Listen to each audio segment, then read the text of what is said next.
Welcome to this masterclass on kernel-user interaction. For senior architects, the I/O control, or IOCTL interface, represents a critical bridge between unprivileged user space applications and the privileged kernel core. Unlike standard read or write operations which handle linear data streams, IOCTLs allow for complex, structured command execution. We must approach this with a mindset of extreme caution. The kernel is the ultimate arbiter of system stability. A single unchecked pointer or an invalid command code can lead to a kernel panic, or worse, a privilege escalation vulnerability. Our goal today is to build a robust, scalable communication layer that facilitates high-performance hardware management and system-level configurations while maintaining absolute memory isolation. We will examine how the file_operation structure acts as the gatekeeper for these interactions, and why defining a clear command protocol is the foundation of any ultra-scalable infrastructure component. The first step in building a safe IOTL interface is defining the commands themselves. In Linux, we don't just pick arbitrary integers. We use the specialized macros IO, IOR, IOW, and IOWR. These macros encode the direction of data transfer, the size of the data structure, and a unique magic number to prevent command collisions across different drivers. For example, using IOW signals that data is being written from user space to the kernel. This encoding allows the kernel to perform preliminary checks on the buffer size before the handler even executes.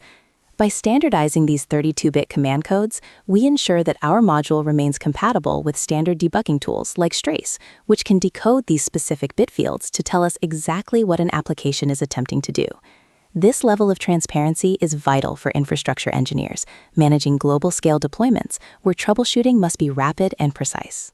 In modern Linux kernels, we implement the .unlocked IOTL member of the file operation structure. The unlocked prefix is significant. It means the kernel no longer holds the big kernel lock when calling your function. This change shifted the responsibility of concurrency management directly onto us, the developers. Within the dispatcher, we typically use a switch case statement to route the command code to the appropriate internal helper function. This is the heart of your module's control logic. It is imperative that we implement a default case that returns -e_not_tidy. This specific error code tells the caller that the command is inappropriate IOTL for device, which is the POSIX standard for an unrecognized command. This dispatcher must be kept lean. Its only job is to validate the command code and delegate the actual work to specialized modular functions that handle the specific logic for each command. The most dangerous aspect of IOTLs is the handling of user space pointers. You must never dereference a user space pointer directly within the kernel. Doing so is a recipe for disaster. Instead, we must use the copy from user and copy to user functions. These functions perform essential checks to ensure the memory address provided by the user is actually accessible and belongs to the calling process. For smaller, simple data types, specialized macros like getUser and putUser can be used for better performance. Furthermore, we must validate the length of the data being copied to prevent buffer overflows. In a high-availability environment, a single memory corruption can take down an entire node. By rigorously applying these validation patterns, we ensure that even a malicious or buggy user space application cannot compromise the integrity of the kernel's memory space. Because unlocked IOTL runs without global locks, multiple user space threads can enter your IOTL handler simultaneously. For infrastructure-grade modules, we must implement our own synchronization primitives to protect shared state. Mutexes are generally preferred for long-running operations where a thread might sleep, such as waiting for hardware I/O. However, if you are performing quick updates to state variables, spin locks may be more appropriate to avoid the overhead of context switching. We must also be wary of deadlocks. A common pattern is to use a per-device mutex that ensures only one IOTL can modify the device configuration at a time, while allowing other read-only operations to proceed.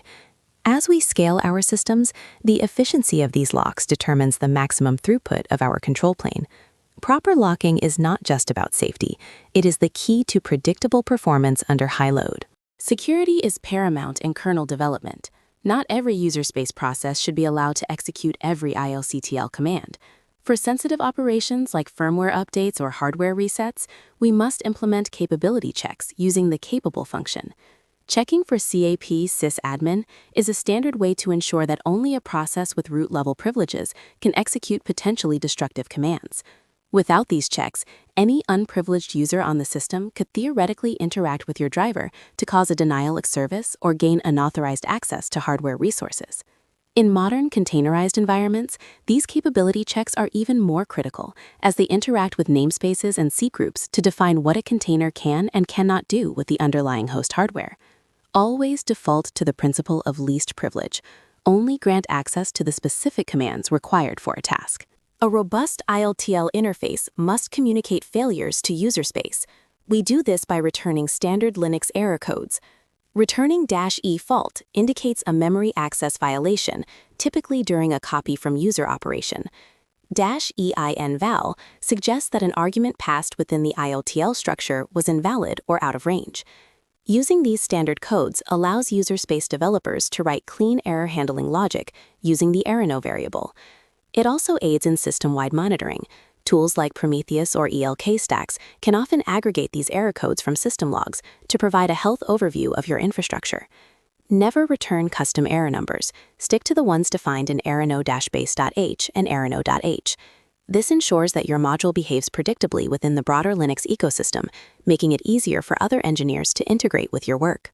When building for ultra-scalable systems, the overhead of frequent IOCTL calls can become a bottleneck. To mitigate this, we can implement batching techniques, where multiple commands are packed into a single structure and sent via a single IOCTL call. This reduces the number of context switches between user and kernel space, which are expensive operations. Another advanced technique is the use of memory mapping, mmap, in conjunction with IOCTLs. You might use an IOCTL to trigger an operation and then read the results directly from a shared memory region, avoiding the need for copy to user entirely for large datasets. This zero-copy approach is essential for high-frequency trading platforms, high-speed networking, or any application where microsecond latency matters. By optimizing the data path, we ensure that our kernel module can support the throughput requirements of modern distributed infrastructures. Even the best-designed kernel modules require debugging. The primary tool for observing IOCTL behavior from user space is trace. By running trace-e IOCTL./app, you can see every IOCTL call, its command code, and its return value in real time. On the kernel side, we use printk with appropriate log levels, which can be viewed via dmessage. For more advanced performance analysis, ftrace and eBPF allow us to hook into the IOCTL dispatcher to measure execution time and identify latency spikes without significantly impacting performance. These tools are the eyes and ears of an infrastructure engineer. They allow us to move from guessing to knowing exactly how our module is behaving under production loads. Mastering these tools is just as important as mastering the code itself, as they provide the data necessary to justify architectural changes and performance optimizations. Building safe and scalable IOCTL interfaces requires a disciplined approach to memory management, security, and concurrency. Always use the standard macros for command definition to ensure type safety and clarity. Rigorously validate all user space pointers using copy from user, and always check for administrative capabilities before executing sensitive commands.